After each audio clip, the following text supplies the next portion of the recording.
aujourd'hui pour une vidéo maquillage. Et oui, ça faisait très longtemps. Et justement, je me suis dit, bah tiens, c'est peut-être l'occasion de refaire une vidéo. Parce que la vidéo maquillage avec Mélissa, si vous ne l'avez pas vue, je vous la mets dans le petit, m'a donné envie de réessayer à me maquiller les yeux. Parce que le teint, on va dire ça va, je maîtrise. Mais c'est vrai qu'avec les yeux, j'ai quand même beaucoup de mal du fait des paupières tombantes. Donc, si vous êtes comme moi avec des rougeurs, super, c'est la vie, des taches colorées, j'ai pas envie de dire de vieillesse, mais bon, on va pas se voiler la face, hein. Donc des taches brunes, des cicatrices d'acné rouge, des rougeurs diffuses, de l'érythrose et des paupières tombantes, bah vous êtes au bon endroit. J'espère que je pourrai vous apporter un petit quelque chose. Donc c'est parti. Donc je commence avec l'effaceur yeux de chez Maybelline que j'aime beaucoup, que j'ai déjà racheté, parce que non seulement il va venir unifier, donc ça c'est plutôt cool, et il va venir flouter les pores, donc pour moi c'est un super correcteur. J'ai pas des cernes très marquées, donc ça vient juste unifier à ce niveau là, et donc au niveau des pores ça vient bien les flouter, donc ça me fait une très bonne base. Et moi je préfère mettre le correcteur avant, donc après chacun. Vous êtes plutôt team correcteur avant ou team correcteur après avoir mis le fond de teint? Et j'estompe avec mon blender de chez Real Techniques, mais je pense qu'il faut que j'en achète un autre parce qu'il est complètement défoncé. Je tapote, je tapote. J'ai oublié de mettre mon petit serre-tête chat. Il commence d'ailleurs à... Faudrait que je le recolle avec de la colle en pistolet là. Il fait un petit peu mal. Ah bah vous le voyez même pas. Ensuite, je vais venir mélanger deux fonds de teint. Donc ce sont les L'Oréal Accord Parfait. Je mélange la teinte 1.5 lin qui est un neutre mais trop clair, et la 3D qui est dorée mais qui est trop foncée. Idéalement, ça serait d'avoir un 2N ou un 2D, sauf que pas de bol, il n'y en a pas. Je comprends pas pourquoi.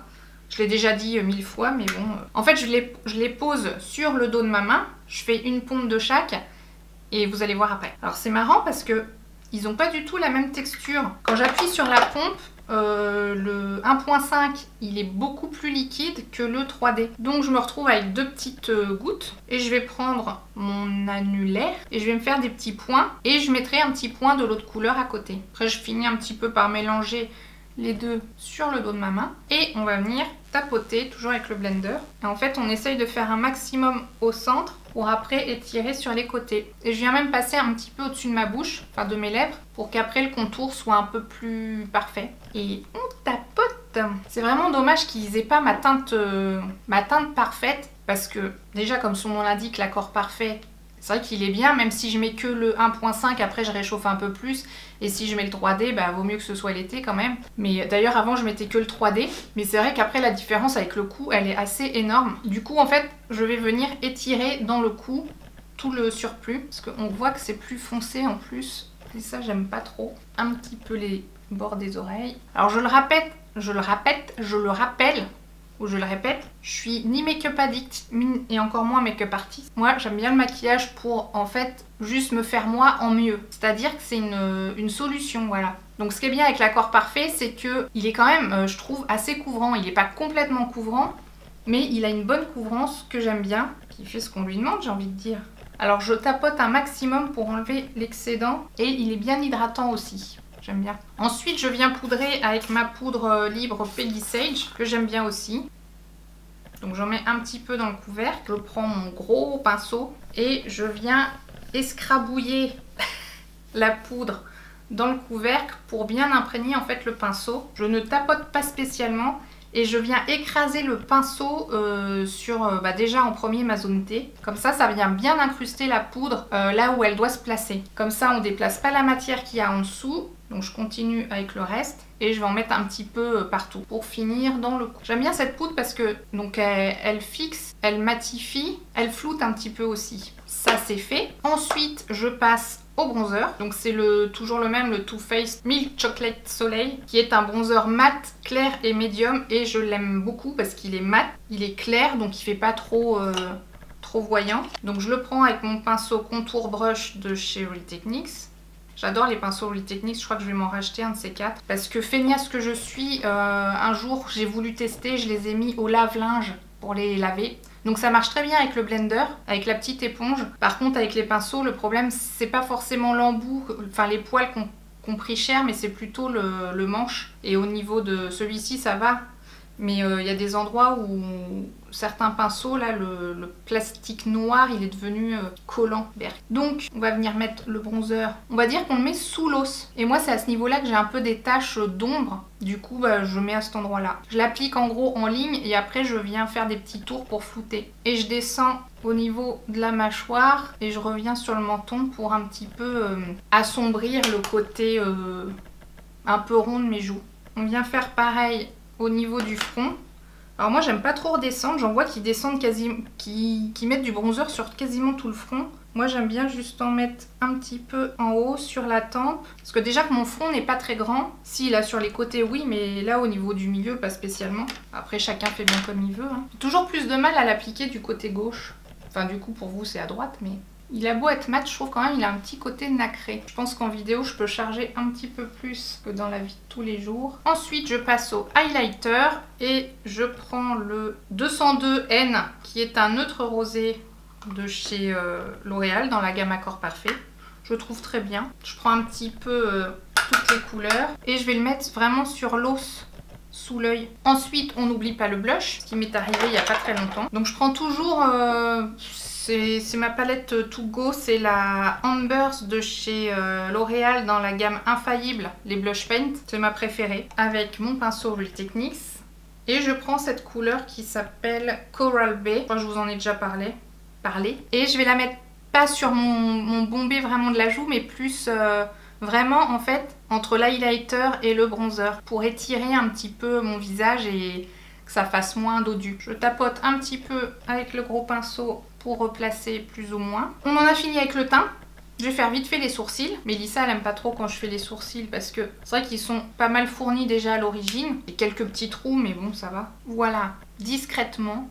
Hein. Alors on va passer aux yeux et je vais cette fois vraiment tester par moi-même la palette que Dani m'avait envoyée. Donc forcément dans la vidéo de Mélissa ça faisait un peu peur le résultat. Du coup là c'est moi qui teste. Donc c'est parti. Mon kiki. Je vais déjà unifier ma paupière avec ce beige là parce que je mets pas de base. Puis ma base elle est peut-être périmée depuis le temps. Ensuite je vais essayer ce marron un peu doré là. Ou alors je prends d'abord l'autre qui est mat.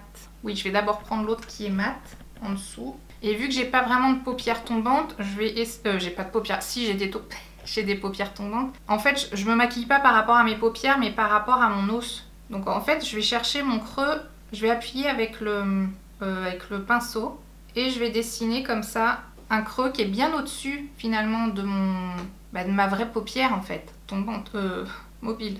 Et je vais faire attention de ne pas trop descendre ici, ce qui fait que souvent je m'arrête, vous voyez ici. C'est juste le fait que le pinceau soit un petit peu fluffy qui va ajouter un peu de matière sur le côté mais sans vraiment y aller parce que sinon ça va vraiment déborder et ça va me faire tomber mon œil. Cette couleur est très jolie. Donc en fait quand je me maquille je me regarde pas spécialement mais j'essaye de ressentir là où je passe. Je sais pas si vous voyez ce que je veux dire. Du coup on fait pareil de l'autre côté et mes yeux sont pas totalement symétriques comme tout le monde je pense. Donc il faut vraiment que j'y aille au feeling. J'ai l'impression que mon creux est plus profond de ce côté là en fait. Et qu'il faut que je fasse plus d'efforts pour ressortir la couleur. Moi je préfère le mat parce que si on met du brillant, enfin du satiné ou du pailleté tout ça, ça donnera plus de volume à la paupière fixe. Je cherche mes mots et ça sera pas très joli. Enfin du moins c'est ce que je pense. Alors pour une fois je vais essayer de mettre un peu de couleur sur ma paupière mobile. Mais c'est rare. Je le fais que très très rarement. J'ai pas le pinceau adéquat. Donc on est reparti. J'ai pris un pinceau Kiko. Le Ice 202. Qui est un pinceau plat. Le genre de pinceau que je me sers jamais. Et donc je vais prendre le marron un peu plus irisé. Voilà, c'est irisé, c'est le mot que je cherchais tout à l'heure. Bon bref. Qui est juste là. Ils ont l'air bien pigmentés. Hein. Alors, Dani, si tu vois cette vidéo, n'hésite pas à me mettre dans les commentaires c'est quoi la marque du coup. Parce qu'il n'y a rien de marqué dessus. Et je crois que de mémoire tu m'as dit que c'était du vegan ou du bio ou un cruelty free.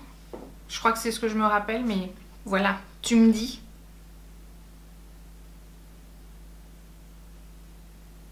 Très joli.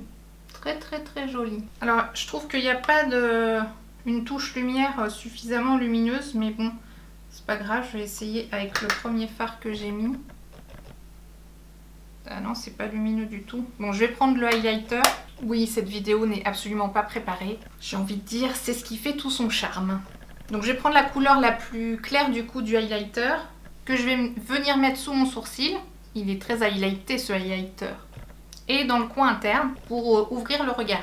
Je viens un petit peu estomper entre les deux, le côté highlight et le côté mat. C'est hyper léger. Hein. Pour intensifier le regard, je vais venir prendre un crayon marron, gel crayon 24 heures waterproof infaillible de chez L'Oréal que j'aime beaucoup, qui s'appelle Top of the World. Je pense que le noir, ça durcit trop les traits. Quand on a les paupières tombantes, faut pas trop durcir le regard, faut plutôt l'alléger. Ouais, j'ai pas trop l'habitude de m'en mettre dans la muqueuse, mais ça va venir fournir un peu plus les cils, enfin donner une illusion d'avoir plus de cils. On va en mettre un petit peu au-dessus, hein, vu que j'ai débordé. Puis on va en mettre un petit peu au niveau du ras de cils inférieur. Je dis bien le ras de cils et pas forcément la muqueuse. Je vais prendre mon pinceau de tout à l'heure qui est un petit peu plat et je vais reprendre le fard marron, mais juste sur la tranche pour le mettre en dessous du ras de cils. Parce que ok, on n'a pas de paupière mobile apparente, mais on a une paupière inférieure, je sais pas si on dit ça comme ça, qui peut être maquillée. Et il faut que là, ça se rejoigne. J'allais dire on a fini avec les yeux. Bah bien sûr, oui, pas de mascara. Le mascara, c'est la base. Alors du coup, ce mascara, c'est le Sumptuous Extreme Mascara Volume Cils Démultiplié de chez Estée Lauder en teinte 01 Extreme Black. C'est maman qui me l'a donné. Merci maman. Sachant qu'il a, je trouve, une très très grande brosse. Et on va venir attraper les cils à la base, bien sûr, et faire des petits zigzags en remontant. C'est un mascara très très naturel. Il brosse bien les poils. Enfin les cils, il dépose bien la matière, ce qui fait qu'il n'y a pas d'effet paquet. Mascara volume, cils démultipliés. Alors peut-être après la deuxième couche, parce que je veux bien croire qu'il les allonge et qu'il les coiffe bien, mais volume, je sais pas, j'ai un doute. Très discret comme mascara. Je rajoute rarement une deuxième couche quand je mets du mascara. Là, je me sens obligée de rajouter une deuxième couche. Ah, on est pas mal là, joli. On va terminer avec les lèvres. Alors moi, j'aime bien déjà me colorer les lèvres avec le crayon. Comme ça, si dans la journée, il y a le rouge à lèvres qui s'en va, qui s'estompe, il reste toujours au moins la base. Surtout que cette couleur, pour moi, c'est quasiment mes lèvres en un petit peu plus foncé. Je vais prendre un rose Blush in a Rush, le 103 de chez L'Oréal, que je crois que ça doit faire 1 an que je l'ai, que je n'ai jamais mis. Il a une odeur particulière, comme les autres d'ailleurs. C'est un mat, je crois. Color Rich Matte, oui.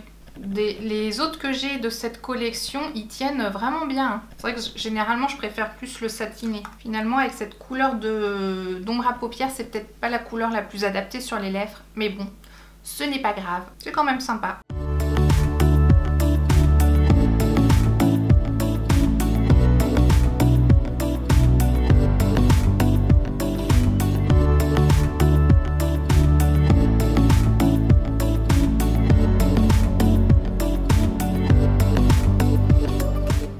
J'en ai terminé avec ce petit tutoriel, j'espère qu'il vous aura plu.